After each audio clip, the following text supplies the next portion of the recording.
श्री कृष्ण। दोस्तों, गीता में श्री कृष्ण ने बहुत ही गंभीर बात कही है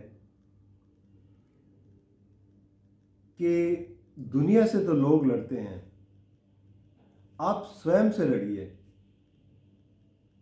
कुछ ऐसे ही ग्रह भी बता रहे हैं आपके लिए। अब बात करेंगे मीन राशि की मई 2023 के लिए। पहली तारीख को जो ग्रहों की स्थिति है वो आपको चार्ट में दिखा रहा हूँ। जो बदलाव आने हैं वो कुछ इस प्रकार हैं। 2 तारीख को शुक्र का राशि परिवर्तन होगा और ये आएंगे मिथुन राशि में। 10 तारीख को मंगल का राशि परिवर्तन हो रहा है और ये मिथुन राशि से कर्क राशि में आएंगे। 15 तारीख को सूर्य का परिवर्तन है और ये मेष राशि से वृषभ राशि में आएंगे। ऐसे ही चंद्र का राशि परिवर्तन 2.25 दिन में होता है। इनका गोचर शुरू हो रहा है सिंह राशि से, यानी कि छठे घर से। बाकी ग्रहों की स्थिति वैसी ही रहेगी। तो इससे पहले कि मैं मई का आपका विश्लेषण करूं, आपसे रिक्वेस्ट है कि अगर आपने चैनल को सब्सक्राइब नहीं किया तो कृपया सब्सक्राइब करके बेल आइकन ज़रूर दबा दें ताकि आने वाली वीडियो की नोटिफिकेशन मिल जाए। और अगर आपको वीडियो पसंद आए तो शेयर ज़रूर करें ताकि दूसरे भी इसका लाभ उठा सकें। तो आइए देखते हैं मीन राशि वालों के लिए क्या है स्थिति। सबसे पहले तो आपके राशि स्वामी दूसरे घर में बैठे हैं राहु, सूर्य और बुध के साथ। अब जब ये 4 ग्रहों की युति है, गुरु चंडाल योग बन रहा है, तो ये कहीं भी पॉजिटिव तो नहीं है। हालांकि गुरु दूसरे घर में एक उनका कारक भी होते हैं दूसरे घर के। वैसे तो पोजीशन वाइज तो बहुत अच्छी है, लेकिन राहु और सूर्य के होते हुए स्थिति उतनी मजबूत नहीं है। तो एक तो आपके राशि के स्वामी हैं, दूसरा धन भाव है यहाँ पर। तो आपको अपने जितने भी कार्य हैं उसमें थोड़ी मेहनत मुशक्क़त ज़्यादा लगेगी। आपके धन के माने में भी आपको काफ़ी मेहनत करनी पड़ेगी। इन बातों का आपको ज़रूर नोट करके रखिए। अपनी पोजीशन को स्ट्रॉन्ग करके चलिए ताकि आपको, मैंने जैसे शुरू में ही कहा कि खुद से लड़ना होगा, तो यही मेरा कहने का मतलब था। और साथ ही में वाणी का ज़रूर इसमें आप कंट्रोल करिए, क्योंकि वाणी खराब होती है तो आपकी सब चीज़ें खराब हो जाती हैं। आपके रिश्ते खराब होते हैं, आपके कोई भी कार्य रुक जाते हैं और इन सब चीज़ों का असर पड़ता है आपकी पूरी ज़िंदगी पर। आपके ज़िंदगी के हर एक पहलू पर असर पड़ता है, वो चाहे रिश्ते हों, आपका धन का मामला हो या कोई भी हो, आपकी मानसिक स्थिति को असर करता है। तो इन सब बातों का आप ध्यान करके चलिए और तभी आपको सामान्य रिजल्ट मिलेंगे। तीसरे घर की बात करें, तीसरे घर के स्वामी जो हैं वो आपके शुक्र हैं। शुक्र जो है उनकी स्थिति तीसरे घर में ही बैठे हैं और ये चौथे घर में आ जाएंगे। तो चौथे घर में शुक्र की स्थिति मित्र भाव में अच्छी गिनी जाएगी। तो यहाँ पर आपको परेशानी की थोड़ी कमी, मतलब ज़्यादा वो नहीं होगी। तो ये चौथे घर के परिणाम आपको अच्छे मिलेंगे। तो आपको शुक्र देव जो है काफ़ी बड़ी एक किस्म से सेविंग दे रहे हैं। हालांकि अष्टम भाव के स्वामी हैं, तो अष्टम भाव के भी कारकत्व थोड़े बहुत आएंगे। यहाँ पर कोई ना कोई परेशानियाँ आएंगी, लेकिन फिर भी क्योंकि शुक्र केंद्र स्थान में यहाँ अच्छे ही गिने जाएंगे, तो इसलिए कोई बहुत ज़्यादा घबराने की बात नहीं है। चौथे घर के स्वामी बुध हैं, बुध जो कि धन भाव में बैठे हैं।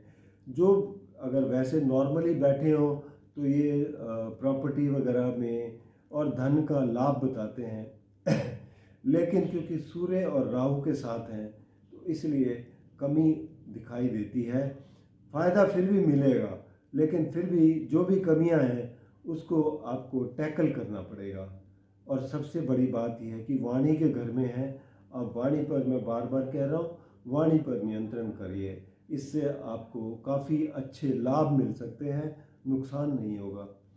पंचम भाव की बात करें पंचम भाव के स्वामी चंद्र है। चंद्र का गोचर छठे घर से शुरू हो रहा है। अब पंचम भाव कल्पना का है, क्रिएटिविटी का है, हायर एजुकेशन का है। तो चंद्र की स्थिति छठे घर में अपने से दूसरे घर में कोई ज़्यादा बुरी नहीं है, अच्छी है, आपको फ़ायदा मिलेगा। सप्तम भाव में भी अच्छा रहेगा। अष्टम और द्वादश भाव में थोड़ी नकारात्मकता रहती है, या जब केतु या राहु के साथ होते हैं। बाकी सब जगह ये सामान्य या उससे अधिक अच्छे परिणाम देंगे। सप्तम भाव की बात करें तो सप्तम भाव के स्वामी बुध हैं। बुध बैठे हुए हैं दूसरे घर में। तो यहाँ पर भी आपको जो पार्टनरशिप में आपको थोड़ा सा ध्यान रख के चलने की ज़रूरत है। वैसे कोई बहुत बड़ी परेशानी की बात नहीं है।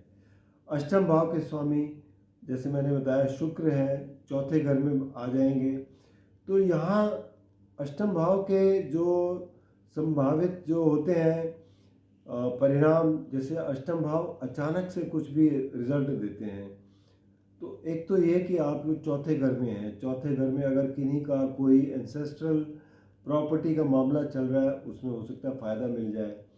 कहीं किसी का कोई डिस्प्यूट चल रहा है, उसमें नुकसान भी हो सकता है। धन का भी नुकसान हो सकता है।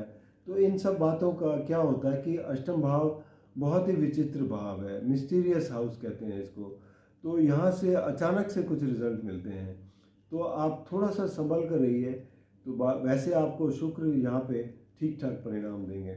नवम भाव की बात करें तो नवम भाव के स्वामी मंगल हैं। मंगल भाग्य स्थान के मालिक हैं। मंगल जो है वो कर्क राशि में आएंगे, यानी पंचम भाव में। अब कर्क राशि नीच की राशि है, लेकिन फिर भी देखा जाए तो चौथे घर से तो अच्छी स्थिति रहेगी। तो 10 तारीख के बाद थोड़ा सा इसकी स्थिति में असर पड़ेगा, जो आपको थोड़ा लाभकारी रहेगी। इसमें कोई ऐसी दो राय नहीं है कि आपके, लेकिन चौथे घर में मंगल की स्थिति अच्छी नहीं गिनी जाती है। यहाँ थोड़ा सा परेशानी का कारण बनते हैं। माँ की सेहत को नुकसान होता है। और सप्तम दृष्टि, चौथी दृष्टि इनकी सप्तम भाव पर भी पड़ती है, वहाँ पर भी आपको परेशानी करते हैं ये। लेकिन 10 तारीख के बाद ये स्थिति बदल जाएगी। इसके बाद दशम भाव की बात करें, दशम भाव के स्वामी गुरु ही हैं। अब गुरु, जैसे आपको मैंने बताया कि गुरु चंडाल योग में है, तो आप जो भी कार्य करते हैं अपने कार्य क्षेत्र में, उसमें अपने बड़े सीधे सीधे चलिए। कोई भी ऐसा कार्य जिसमें कोई त्रुटि रहती हो तो उसको टाइम ज़्यादा लगा दें, फोकस कर लें, ताकि परेशानी का कारण ना बने। बस कहने का मतलब यही है। आप अगर इन चीज़ों को ध्यान रख के चलेंगे तो आपके लिए परिस्थितियाँ ठीक ठाक हो जाएंगी। एकादश भाव की बात करें तो एकादश भाव के स्वामी शनि हैं। शनि द्वादश भाव में बैठे हैं। द्वादश भाव में अपनी मूल त्रिकोण राशि है। यहाँ पर यह आपके लिए इनकम तो लाएंगे ही, खर्चों पर भी नियंत्रण करेंगे। तो शनि की स्थिति 12वें घर के, क्योंकि कारक भी हैं, 12वें घर में शनि जो है आपको अच्छे परिणाम देंगे। दूसरा, इनकी दृष्टि भी है धन भाव पर। तो यहाँ पर यह आपको बल्कि सहायता करेंगे आपके धन के मामले में। कोई भी जो खर्चा करते हैं उसको नियंत्रण करने में ये आपकी बहुत बड़ी सहायता करेंगे। तो ये था मीन राशि वालों के लिए। ज़रूर कहीं ना कहीं परेशानियां ज़रूर हैं, जिसको मैंने बताया आपको। इसको संभल कर चलें, आपके लिए तो सामान्य परिणाम मिलेंगे। बाकी उपाय के तौर पर आप जो है, एक तो तिलक ज़रूर लगाएं, हल्दी का, चंदन का या फिर केसर का। और बृहस्पतिवार को भगवान विष्णु के मंदिर जाएं, उन्हें पीले फल अर्पित करें, ये भी बहुत अच्छा है। और साथ ही में पीपल के पेड़ को जल दें, जो कि बहुत ही अच्छा एक उपाय होता है। आपको अच्छे परिणाम मिलते हैं उससे। इसके अलावा व्यक्तिगत रूप में कोई समस्या है तो आप नीचे दिए गए नंबर पर संपर्क कर सकते हैं, या फिर vedicpradik.com पर लॉगिन करके अपनी कुंडली का विश्लेषण करवा सकते हैं। धन्यवाद।